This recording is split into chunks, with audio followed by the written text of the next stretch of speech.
and jungle tales, they take you with them to the end. Never trust nobody. Okay, so now correct me if I'm wrong. You were in a band with Tommy before Pierce, right? Yeah, I was in Atlantis with him. Okay. And did you guys play the clubs and? Yeah, we did clubs. We did clubs. We didn't do what we were doing originals and covers, you know, and we did some club work with the singer. We had some record companies interested. They were like, "You guys are great. You need a new singer," but he wrote all the songs. Yeah. You know? And he wasn't. He had like like that Tom Petty, Dylan kind of bad voice that made it. Well, he was like 10 years too late. Yeah. You know? Yeah, because at that time everybody was getting the higher voices. Yeah, but he just had this really nasally kind of sound to him, you know? Yeah, I mean, you got to sing from the diaphragm, and yeah, he just. But he was a real. He taught me how to write songs. He was a good songwriter, man. I learned a lot from the guy.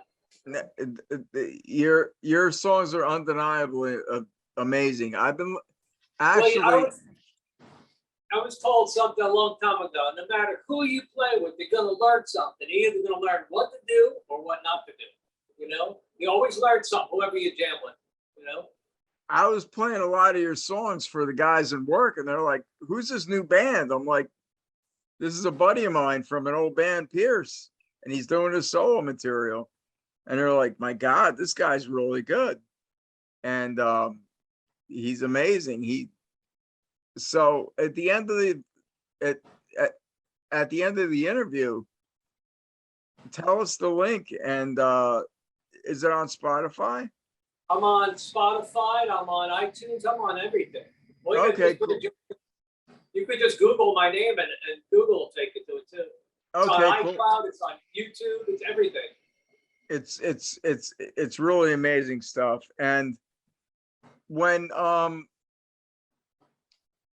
now Dennis, when he came along, okay,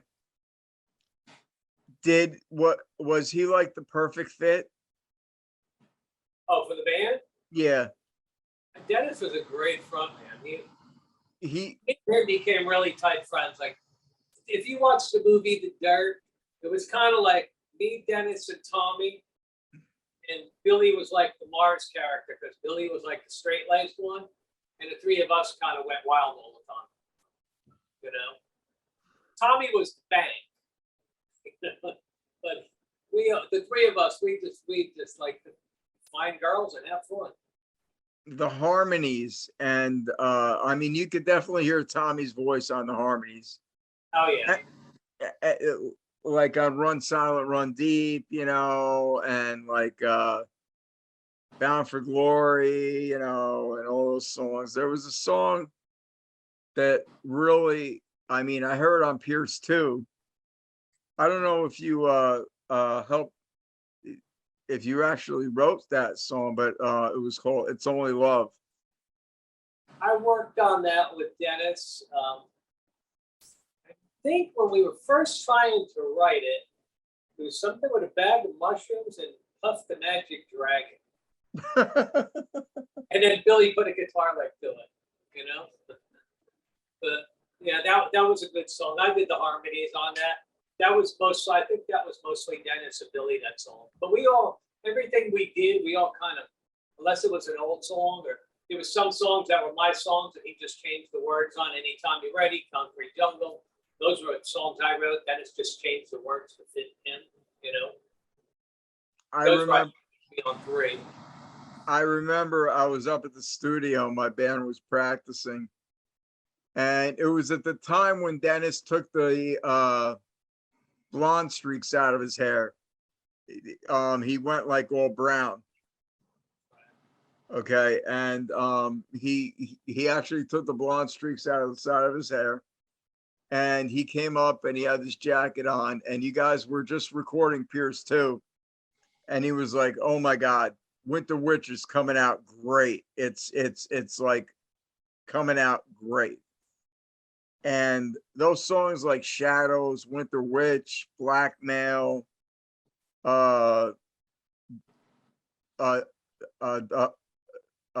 Dwight and Willie. It's like Nightwear is one of my favorite songs.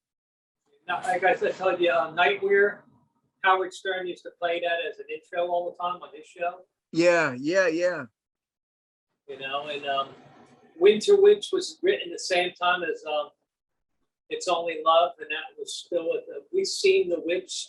It was a snowstorm on Bloody Burn Road, and we need that as we were kind of partying. We'd seen her at the top, and we're like, you know, that place was, like I said, that place was haunted. We found the guy downstairs was a drunk, and he always had wine, and we were out of alcohol. So I remember me and Dennis broke into the place downstairs, and when we were trying to get in the window, Dennis found this old book. It was a witchcraft book, like Right. really old. And we bought that book upstairs, and once we bought that book upstairs, really bad things started happening. So we put it, a couple days later, we put it back where we found it. But that's when we wrote Winter Witch. We actually seen this witch-looking lady in the middle of the body where it was closed, all snow, and she was standing there. And we went in and he put the words to that because we had the music. I love that song. Now, did everybody in Pierce write the lyrics, or? Dennis wrote the lyrics mostly. Okay. Like some songs, if I had them written already, and I had the choruses, like Concrete Jungle, I had the chorus and he liked it. He just changed the verses on that one. The Concrete Jungle is going to be on 3. I don't think that ever we never recorded that one. But, you know, everybody contributed. Everybody put in their 2 cents. Everybody wrote their own parts. Nobody said play this or play that, you know. You guys were a family, and that's what was important. I mean, I remember you definitely were, and you actually did a lot of work up at Earthquake Studios. Yeah. You didn't you put in like a lot of the flooring? Yeah. Well, I always had a business on the side too. When we were home, when we weren't on the road, I did flooring, you know. And I actually still have a company, you know, that still does that. I had 4 stores. I had 1 in Jersey and 3 in Florida over the years, you know. Wow. You know, now I don't have any stores. Now I take it easy. Yeah, I mean, we're getting old, man, you know. Yeah. But it's so hard to find musicians that are serious to play with now. Yeah, that's the problem I'm having down here. I've got 2 albums worth of material ready to go, and I was going to go out when I started releasing stuff, and then COVID hit, and kind of put a damper, and I can't find serious people, man. I would love to put a band together and take things on the road. I've got 2 albums ready to go. I just need to find the right musicians, and I'm in a beach community, and it's really not that many people down here. The other day, I found an old picture of me and Dennis and Bobby Bloxham when we played in LA. We did a couple songs. And, I saw I posted that, and somebody said that he's moving to Cocoa Beach. I said, well, tell him I need a drummer. You know, come on. I saw that picture and I was like, oh my God, look at Dennis, look at Joey. Look at Joey's hair, my God, you know. And there's a picture on your profile page where you and Dennis were just up there. Dennis had the cutoff shirt. And you were always at the front of the stage. Yeah, I was kind of him. I rocked out. That's the whole thing. Tommy was stationary behind the drums, you know, and Billy played really technical stuff, so he didn't move. So it was up to me and Dennis to make it exciting, you know. You and you guys definitely did. Dennis was I would put Dennis between he didn't sound like anybody else at the time. Nobody. But he had that David Lee Roth Bullet Boys lead singer type of attitude. Yeah. And he was such a great front man, plus a good singer, a great singer. I mean, he really brought it to the table. And you did too. I mean, you could definitely hear your bass playing on those Pierce albums. And that's Chris with 2 N's for Laurie, because I put that picture up. I had 1 N on it. So that's Dennis with 2 N's. Okay. But it was such a fun time, man. I mean, tell me about LA. I mean, when you guys went there. Well, we And went out there. When we went out there, we played some club in Keensburg, and it was like 4 people showed up, and we still played like it was full. It was snowing out, it was freezing, and we had 2 guys helping us at the time, the sound man, and I think Wayne was the roadie, and we loaded up the truck, and like, this sucks, man. I said, let's go out west. So like I said, I had a flooring business, so I put the guys that came to work with me. We saved money for a month. The sound man's father owned, I think, a Shell station, and he had U-Haul trucks. So we took the biggest U-Haul, put a wall up in the U-Haul, put a couch, a cooler, a queen-size mattress, all the equipment went in the back, and it was the 4 of us in the band, 1 roadie, and the sound man. And we went out to Cali. I booked all gas stops. We planned it for like a month and a half to save money. And Tom, we all lived together, so it was affordable to do. It's not like we had rents or nothing. right. And, I got a bunch of. I took the old Hellion tour and got the itinerary, and I got us gas stops all the way across the country. You know, we get hotel and gas, food money. Yeah. Got to LA. LA was supposed to be booked. We get there because my friends were supposed to book it. They didn't book anything. So I remember me and Tommy trying to. He was the bank, so he had all the quarters. So that's when they had pay phones. We're trying to make calls. I said, you know, let's just go down Sunset. There's a million clubs. So first club you see the big Capitol Records building, so we'd seen that, you know. Right. And then a little club start, and there was Gazzarez, was like one of the first ones on the left. Okay? Yes. You see that. I go in there, and there's a old guy sweeping the floor. And I was like, hey, is there anybody here I could talk to so we can play tonight? The guy says, you want to play tonight? And I was like, yeah. And he's like, hold on. It's like tonight. I said, yeah. And I just started rambling to him. I was like, yeah, we're signed with Capitol Records, and we just want to play. We just want to. He said, oh, hold on. So he goes in the back, comes back. He said, come at 9 o'clock tonight. You go on at 9. I was like, okay. Not realizing bands don't start till 10. And it's all pay for play in LA. They ruined it years ago. You have to pay like 2 months in advance and buy tickets no matter what night you're playing. If it's a Friday, Saturday, tickets are more money. So we go, we smoke the place. The only people there are the people working in there and the bands that are playing at night because they don't usually open till 10 for music. We're in the dressing room, we're getting done, you know, getting dressed, and the guy comes up, 3 suits walk in the back, and he said to me, you know, this is Mr. So-and-so, and it's Mr. Gazzara, right? He was the guy that was sweeping the floors. Now he's in the suit. He goes, I want to introduce you to my friend. He's the CEO of Capitol Records, and he's never heard of you. And I was like, did I say Capitol? He said, yeah, you said Capitol. I said, oh. He said, don't worry, there's nothing but pussies here. And he was from New York originally, too. He says, and I'm tired of this stuff. He goes, he hands us $500 worth of tickets and told us to come back on Friday night. He gave us the best spot. And we developed a good relationship. I was friends with him for years. Right up until when he died, basically, I used to keep in touch. Because I toured with doing some production work afterwards, you know. I was out LA a couple of times after that. And I'd always stop in and see him. But he was a real cool guy. We ended up getting a lot of connections from him.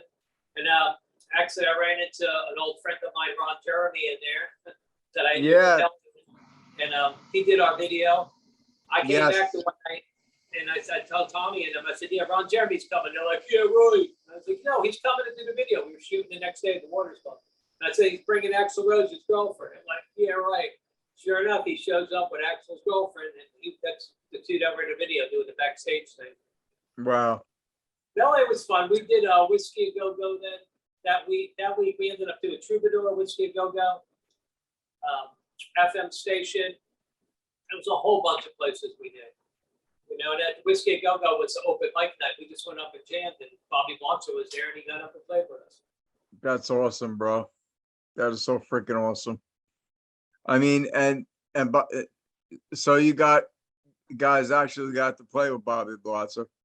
Yeah, and then after that, when we got such a good relationship with a bunch of those clubs that when we released Metalhead Dolls, we went back out for the first album, and we did our record release for Metalhead Dolls, and Gazares, and when we did Pierce 2, we went back and did our record release in LA at Gazares. So, you know, he'd always give us the best night, the best spot, tickets that if we sold the tickets, we kept the money, you know.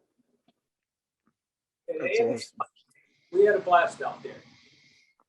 And then he came back, and then he started playing all the Jersey clubs. Oh yeah, well we were always seemed like I think we were going on the road like every 4 months. We'd go do a trip, whether it was down to Florida. I booked us going down to Florida. We do all like spring break. We go through the states down here, Carolinas. We go through Pennsylvania. You know, hit the Carolinas. I don't think we ever hit Georgia. We'd come right down to Florida and play all over Florida. We did the Daytona Beach spring break, and then we went down to Fort Lauderdale and did a bunch of clubs down there. Fort Lauderdale was cool.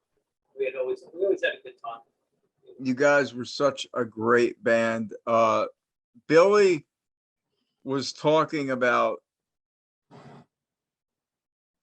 well, if you listen to it on the interview that I did with Billy, he would like to do some Pierce songs with the new singer.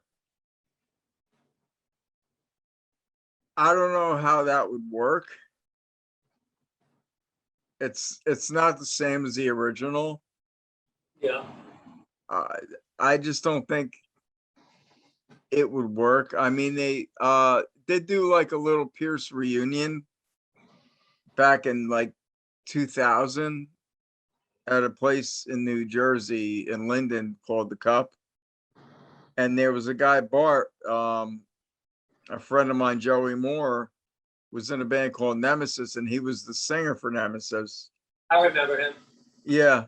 And he did Metalhead Dolls, Run Silent, Run Deep, and a whole bunch of other songs. And he sounded just like Dennis, but it just was not the same. Yeah. I mean, Right, new material. If you want to remake a song, remake a song. I had wrote a couple of the ones, and I was thinking about re-recording them, and I tried, and it just without his voice, it didn't sound the same, you know. So it's better just to leave the past as the past, I think.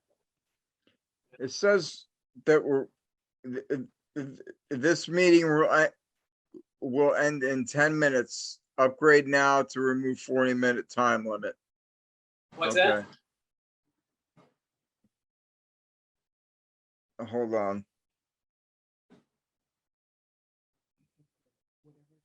Okay, I just said Yeah, it. there was a song, Anytime You're Ready, that I had wrote originally in the Eyes of a Blind Man, and Dennis changed it to Anytime You're Ready. And I was going to redo that, and I tried to redo it, and it just didn't sound the same without Dennis on it. So that's why I think you leave the past in the past and just write new stuff, you know? Oh, yeah. I mean, Dennis was one of a kind. Like I said, and I keep saying this. Everybody used to say, oh, Pierce, you know, they're a good band. I said, they're a good band, but you have to see them live. I took a buddy of mine to go see you guys live at the Denellen Theater in 1989. And it was right before Pierce 2 came out, and you guys doing a lot of material from Pierce 2. And you guys blew the roof off the place. I mean, it was like insane. There was a band called Black Car that opened up for you guys. And I remember to this day, I mean, I have a memory like an elephant. And you guys just came out there. Dennis comes out there with this robe on and a gallon of water, and he just threw it all over himself, and he just started doing splits on stage, and he just came out, and it was incredible. Yeah. And for the One night. and I remember for the encore, Dennis's you guys did Danger. I remember you guys did Danger. And Dennis said, you guys are never gonna let us go the fuck home, are you? because everybody was going Pierce, Pierce, Pierce, Pierce. And it was just great, man, you know, and you guys actually helped my band out a lot too.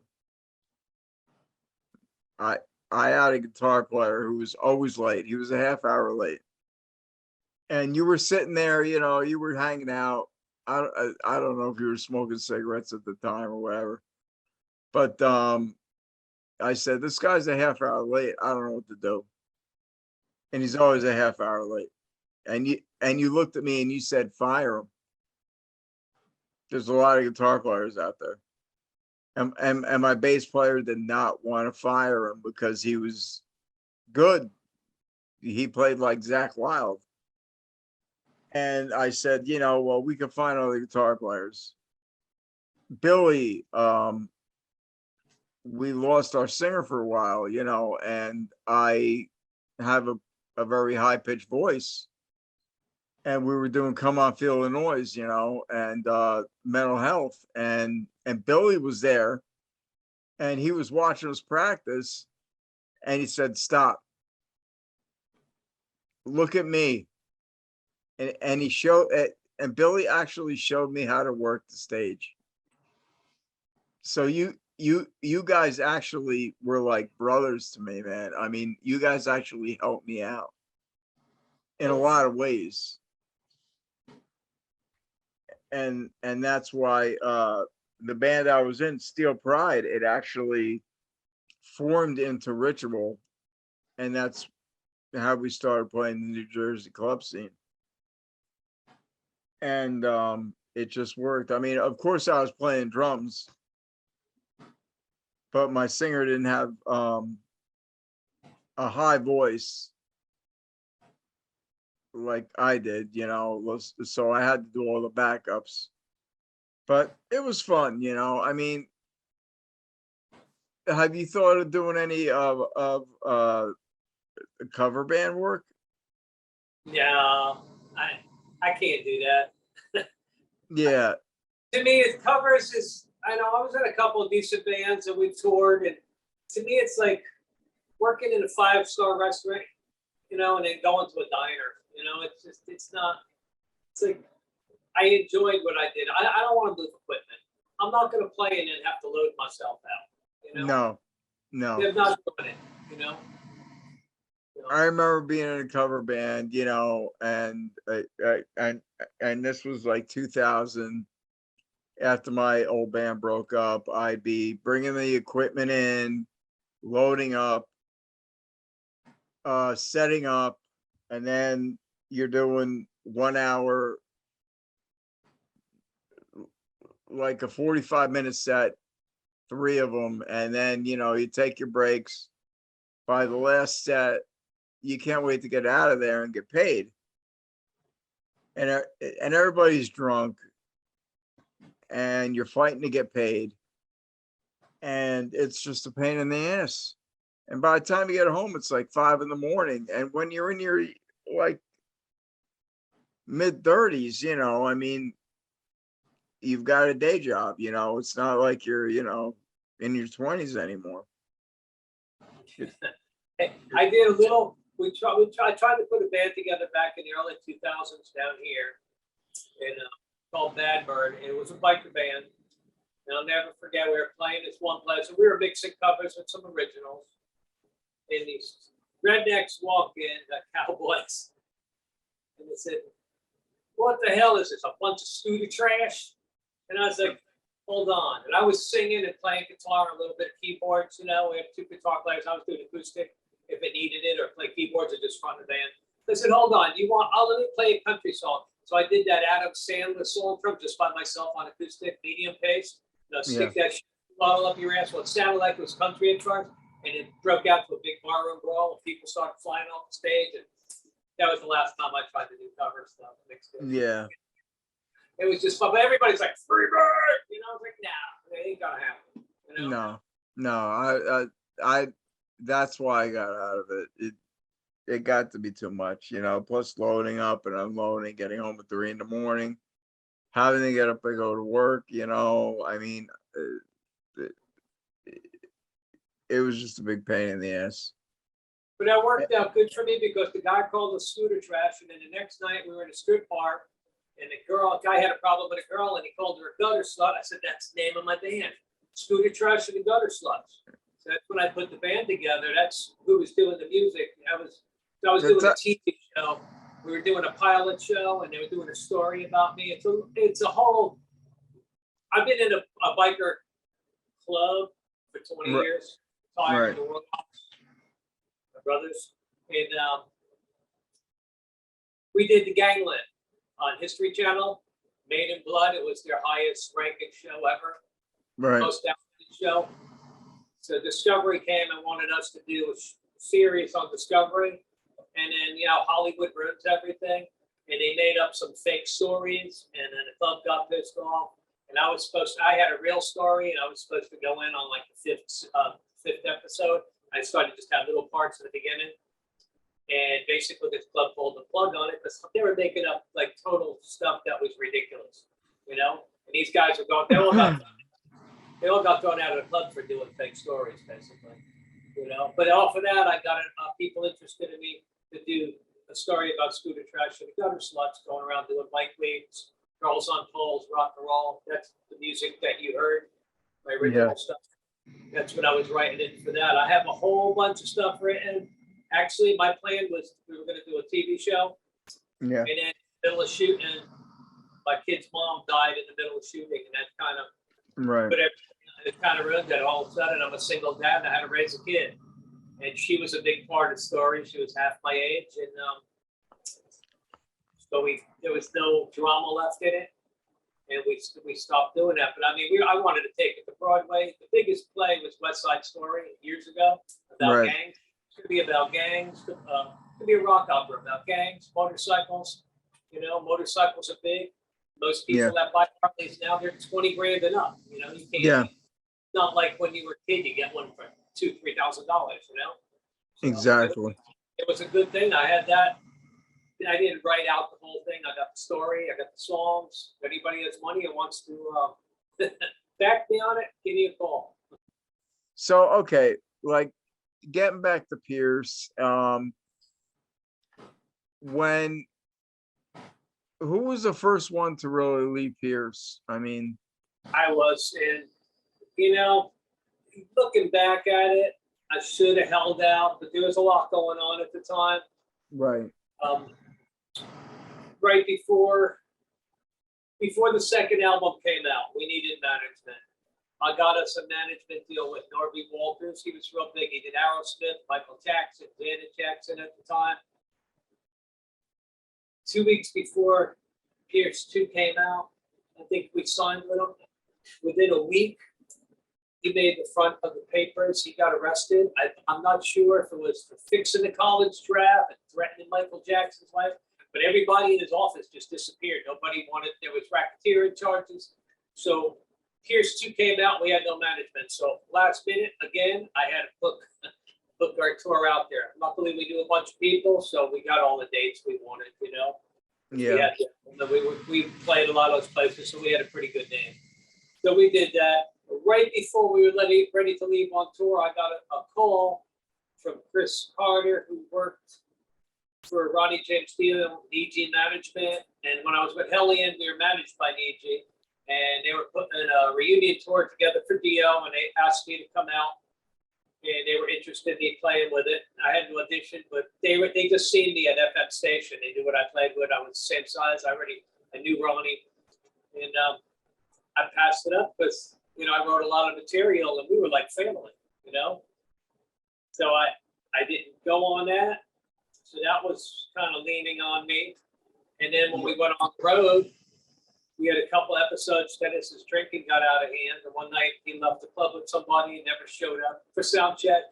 The show already started, and he shows up, and he couldn't even sing. He couldn't even talk. And, we had a big talk with him. He started, we actually talked about getting rid of him, and we couldn't get rid of him because we were like family, So we tried to work.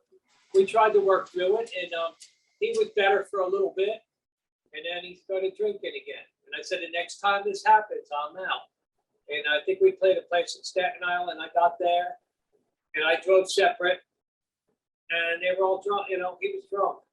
Everybody was drinking. He was drunk, and I was like, and he was embarrassing on stage again. And that night, I just told Wayne, put my stuff at the back of the truck. I'm done.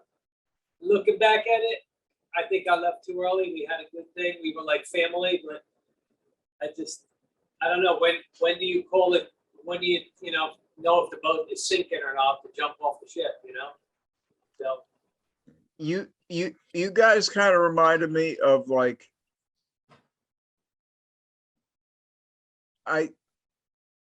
last time I talked to you, I had a couple bands that I compared you to, but you guys were, to me, like a cross between TT Quick and Van Halen. Like you were heavy like TT Quick, and you had that Van Halen like lead singer. Yeah. Like the David Lee Roth singer. Me and Tommy played a little progressive, like Iron Maiden kind of beats and, you know, bass lines kind of stuff. Oh, your bass player was undeniably such an important part of Pierce. And I'm not putting the other guy down who replaced you, but I mean, it just was not the same. Yeah, it's never the same when it's, you know. You know, he That's did what happened, and Dennis left, and that was done. You know, you can't replace a singer. You definitely can't replace him. Yeah, Dennis you cannot replace, because he was like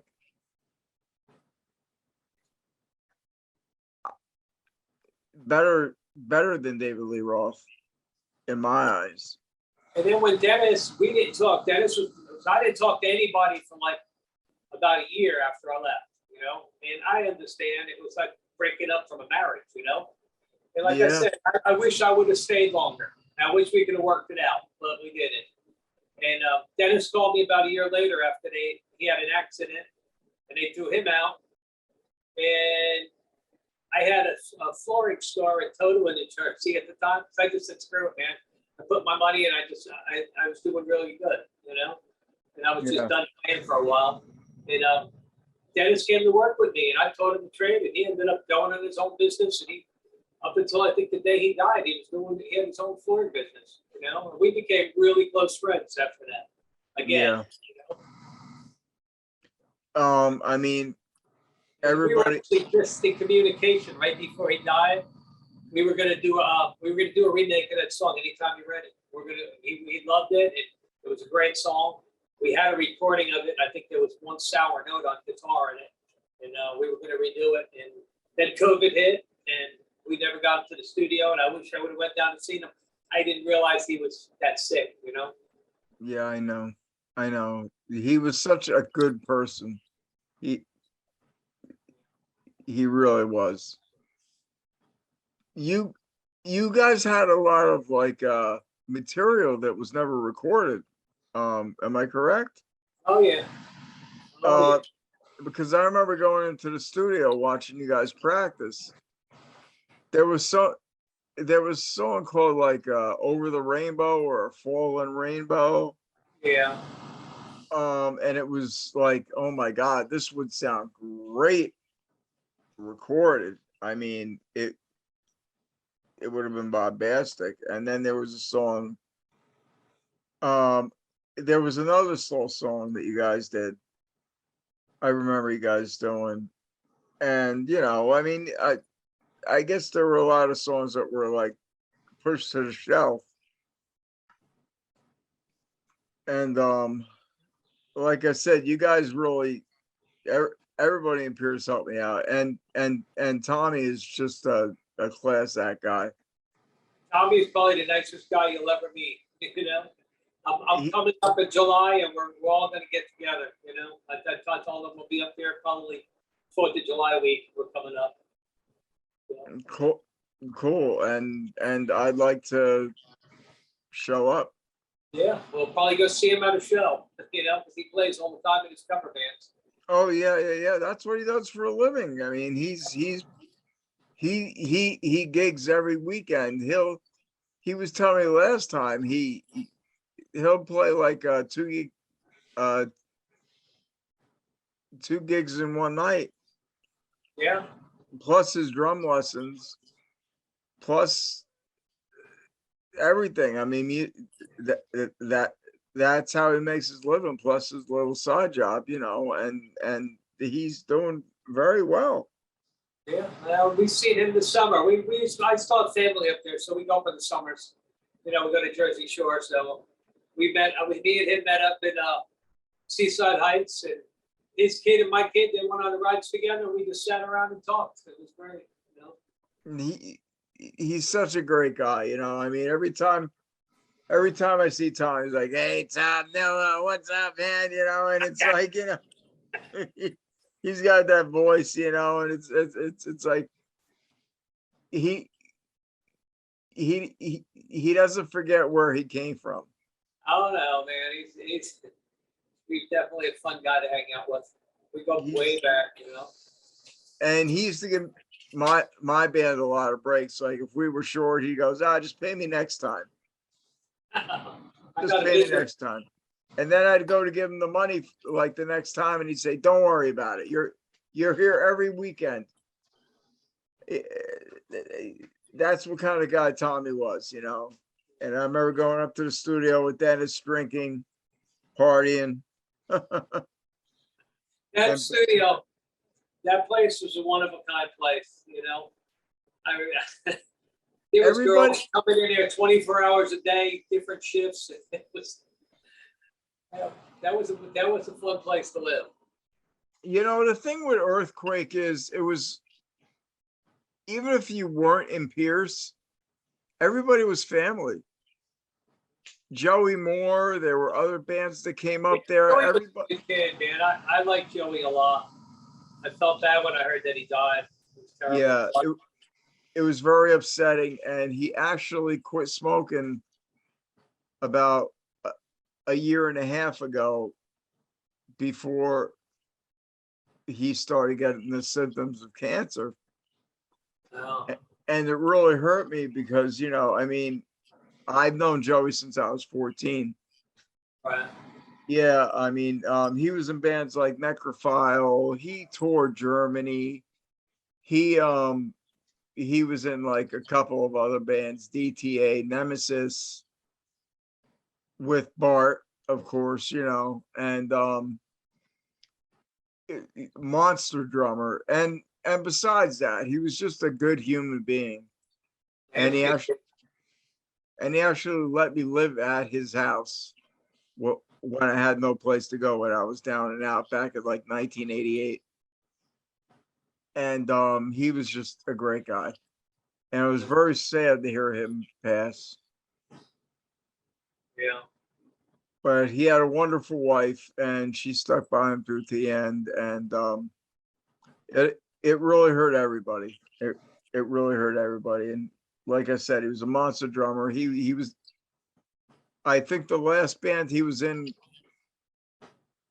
that really toured a lot was Blood Feast. And I still had their CD, and I listened to it periodically, and I still play CDs and records. Yeah. People think I'm crazy. Yeah. I mean, I have a couple Bluetooth speakers I bring to work, and I listen to them, but everybody thinks I'm nuts. I have like studio monitors in my house. I have like turntables everywhere, I have 2 turntables, a rack system, and I still listen to my vinyl, and I still listen to my CDs and my tapes. I've been divorced too many times, so I don't have any of that stuff. Every time you get divorced, you lose something, Quick story: when I got my first divorce, I had about 2,000 CDs, and I sold them all. That's when you could get money for CDs. It was like it was like 2,000, and I sold everything, even my Kiss CDs, and it killed me. It killed me to sell my Kiss CDs because I'm a Kiss fanatic, And I made a lot of money selling those CDs. I mean, I had Iron Maiden, Dio. I mean, Priest, anything you could. I still have the 2 Pierce CDs though. I didn't get rid of those. Well, I have the first tape, but I have the CD of Pierce too. I still have them signed by everybody, you know. But it was really great talking to you. I really don't want to get cut off again. But just tell me some more stories about Dennis, man, you know, about hanging out. Well, I got a funny story. I don't. It's not definitely G-rated, but we were in Daytona Beach playing spring break, right? And me and the guy Don, that was our sound man, walking down the road, and I had a 6-pack. We're going back to the hotel, and there's a little cute girl, and she says, "You got a 6-pack?" And I said, "Do you want a 6-pack?" So I took her back to the hotel. Like I was saying before, me, Tommy, and Dennis were the partiers, and Billy was like the stick in the mud, you know. So take her back, and me, Tommy, and Dennis, we played with her, put it that way. We had fun, and the other ones watched, which was a little sick, but anyway, we're looking at her, and it's like, oh my God, man. We were young too, but we didn't know how old she was. So we were like, we told this guy, Louie, I don't know if you remember Louie, our light guy. Yeah. Yeah. So we told Louie, get rid of her, man. Don't tell her the name of the band. Don't tell her anything. Just get rid of her. Well, so we all left, and we left him to do that. 2 hours later, we see her walking down the strip with a Pierce shirt on. It's like, what the hell? So we went back, and Dennis was going to beat up Louie. Dennis is like, what happened? He goes, well, I got her in the shower, and he was doing things to her in the shower, so I had to give her a shirt. It's like, you asshole, you know? To make a long story short, we're on our way, and tensions building in the bus. Dennis, he had a short fuse. Yeah. So we're in the back, and we wrote a song. Well, we took an old song and just changed the words. And we got to Phoenix, and he lived with his girlfriend. And he was all proud we were going there, and he was going to see her. And we got on stage, and we did a special song for him. It was like, yellow shit keeps dripping from my dick. And that's 'cause the going nut in Daytona Beach. Louie licked her asshole. Now we're all standing at the line at the clinic. It hurts to pee. How's your tongue, Louie? And as we said, how's your tongue, Louie? His girlfriend behind the light board just punches him out. So we ended up, so now the guy's got a black guy. We ended up getting a bus, and we're going to LA that night, right after the show. We're headed to LA. He starts mouthing off to Dennis. Dennis hits him again, and we drop him. I think in the middle of Mojave Desert, we just left him. That was like, and I like Louie. He actually, I think he's doing really good in New York, but that was funny, man. We used to have girls come, you know, back to the whatever hotel we were staying at or whatever. And in the morning, me and Dennis would give them $2 and tell them to go in like the 7-Eleven and give us coffee.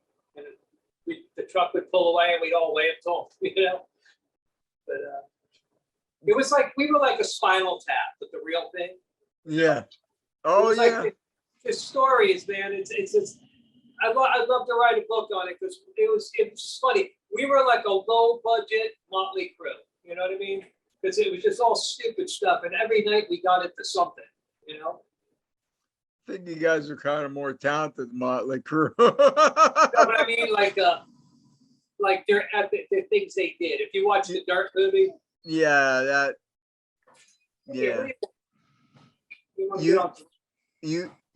you guys party pretty hard. Yeah. Well, I had a rule. I never partied until after I got on stage. I never showed up, you know. Yeah. And I never drank before I met them guys. We had a bottle of Jack every night, a big bottle of Jack. Before we went on, we'd all do a shot, and then we do another shot. You know? So we never started. Somebody used to start way before that, but I never drank until I got out to stage, you know. Oh wow. Jesus Christ. But Joey. it was fun. I you know, gotta say that was probably the most fun band I was ever in. I mean, we had fun and we were successful for what we did. And I think if we would have stuck it out, we would have went a lot further.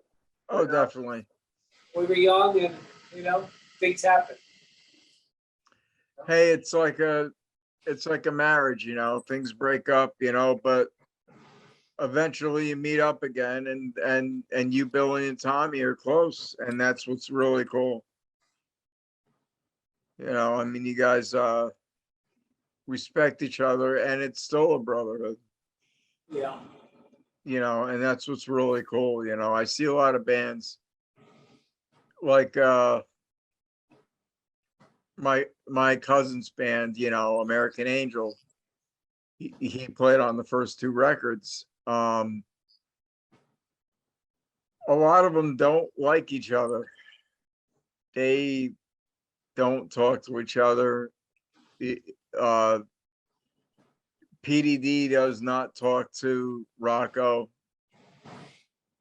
He doesn't want nothing to do with him, And life's short. Get over it, Yeah, and it's like, I mean, well, there was a lot going on there with Rocco, but I'm not going to get into that.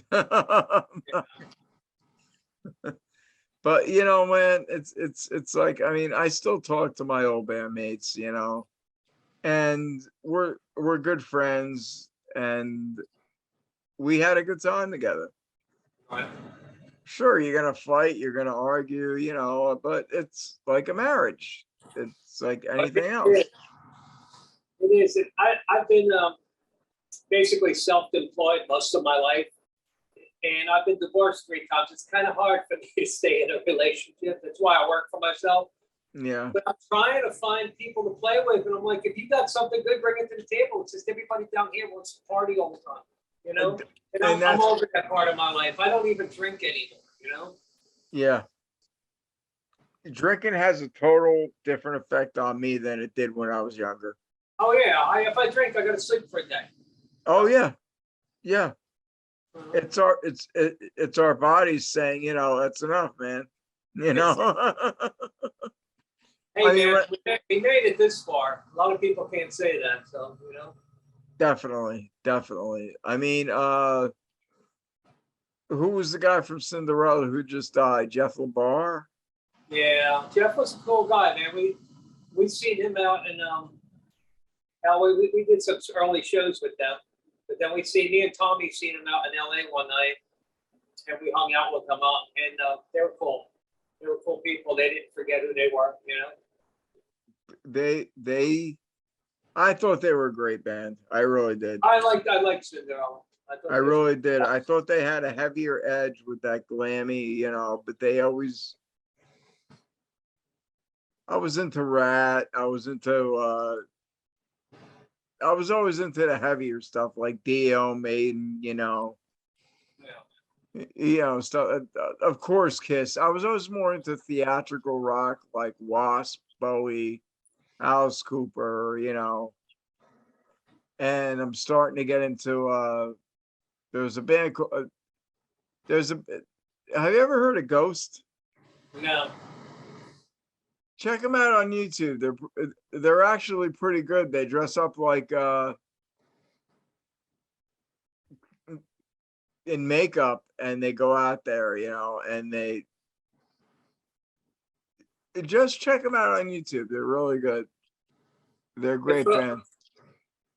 For a little while there, I tried to do the production thing. And I went out with Slipknot on a Mayhem tour. Oh yeah, how was that? Yeah, it wasn't for me, man. I was on the wrong side of the stage, But all those guys did all they did, man. They fought with each other heavy. There's heavy drugs going on in there. Except for the one guitar player didn't party at all. Jimmy, he was straight up, and he actually traveled with us in the tour bus with us a couple of times, and he was cool. But a lot of the other guys, man, it was just you knew somebody was going to die soon. It was just too much shit going on. Yeah. And I lost it. I did one tour with them, and that was it. I didn't even last the full tour. I was like, I don't want to be on that side. I can't do it. it's just hard to find serious people to play with, and that's why I didn't give up on it. It's on hold, and I don't know if I want to do it again. Well, what I did was I put a full studio in my house. That's where I'm at right now. Yeah. We got recording. We're actually going to start doing a podcast. My son's 12 now, and it's going to be two Joeys, two different ideas, because they have a totally different outlook than what we do. But my kid's getting really good on guitar and drums, so we're going to start doing a podcast. We've got video capability in here, recorded, and I just come in here with him and we play for fun. And I write songs. I've got a whole bunch of country songs, and it's basically 80 ballads are now country. Yeah. And I don't have a country voice, but I just like coming in here and recording stuff. Joey, I was really, and I'm not gonna say shocked, because I always knew that you had good harmonies and Pierce, but your voice is really good. Thanks, bro. It's really good, and it really impressed me on these songs that I heard, the links that you sent me. Well, I might be having some problems with them because two of those songs I recorded with one guy, and then the other one that I recorded the last two with, he's coming out of the woodwork now and saying he owns exclusive rights on them, which he doesn't. I paid him to record stuff, and we were partners in a TV show kind of thing that never made fruition, never signed any contracts with him. And he had one of the songs up on his YouTube thing, and then he took it down, the club song, the one about the Warlocks. And I put it back up. So right now, everything's gone away. But if it starts again, I might just re-record everything all over again. And just, because I wrote all the songs, Right. He recorded them, but we did it together. And I did pay him. You know what I mean? So it's not like a record company. He's saying exclusive rights is when you have a record deal and you sign a contract. There was nothing like that. He didn't even have a record company. So, but music and Hollywood is the two worst business in the world, man. Your best friend will screw you. And it's a shame, but that's just the way it is, man. Don't trust anybody, I know. You gotta watch your ass. It's kind of like, a lot of people don't realize, like, I say this because I always bring Kiss into this, okay? Like on Kiss Alive 2, I don't know if you own the album, ever owned it, but there are 4 studio version songs. The only guitar that Ace played on that was Rocket Ride. All the other studio versions on that album, okay, and there were only 5 studio songs. It was Bob Kulick, but he never got any credit for those, or paid. Wow. And it's like, now everybody's like money hungry. They want to, it's a cutthroat business. Oh, it is. It is. And when things dry up, then you find out who your friends are when they disappear. When things go away. So do they. Oh, definitely. When things are going good, everybody wants to be around you and be a part of it. Exactly. Joey, I think this recording is going to stop very soon. And thank you so much again for being on the show, man. Hey, man, thank you, bro. And it was great seeing you. And if you want to listen to any of my stuff, just Google Joey Cali and it'll take you to Spotify or iTunes or YouTube or anything. I definitely will, man. And I'm working on 2 new songs now, and I hope to have them out in a month or so. Definitely, man. And it was great talking to you. It was great seeing you. And when you come out in June, maybe we'll we'll get together. It's going to be the first week of July. So I will reach out to you before we come up. And we'll see where Tommy's playing. Maybe we can meet up there. Okay, cool. It sounds great, bro. Joey, you take care, man. God bless, man. Take care, man. Take care. Good seeing you, brother. You too, brother. Bye-bye. Bye-bye.